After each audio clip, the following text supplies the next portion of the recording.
ផ្លូវថ្មើរជើងចាត់ទៅមុខជាគោលដៅទេសចរក្នុងស្រុកដ៏ល្បីល្បាញនិងជាកន្លែងផ្សព្វផ្សាយដ៏ពេញនិយម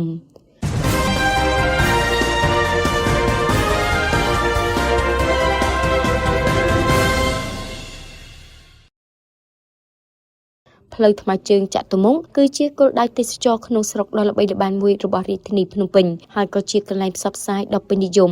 រដ្ឋបាលរាជធានីភ្នំពេញបានបដិញ្ញាចិត្តយ៉ាងមុតមាំក្នុងការថែរក្សាខ្សែក្រវ៉ាត់មួយនេះឲ្យបានគង់វង្សនេះជាការបញ្ជាក់ឲ្យដឹងពីលោកខួងស្រេងអភិបាលរាជធានីភ្នំពេញក្នុងកិច្ចប្រជុំសាមញ្ញលើកទី21របស់ក្រុមប្រឹក្សារាជធានីភ្នំពេញអាណត្តិទី4នាព្រឹកថ្ងៃទី12ខែកុម្ភៈឆ្នាំ2026ក្រោមវត្តមានលោកម៉ាក់សារិនប្រធានក្រុមប្រឹក្សារាជធានីភ្នំពេញនៅសាលារាជធានីភ្នំពេញលោកខួងស្រេងបានមានប្រសាសន៍ថាផ្លូវថ្មើរជើងចាក់ទុំងគឺជាគោលដៅទេសចរក្នុងស្រុកដ៏ល្បីល្បាញមួយរបស់រាជធានីភ្នំពេញ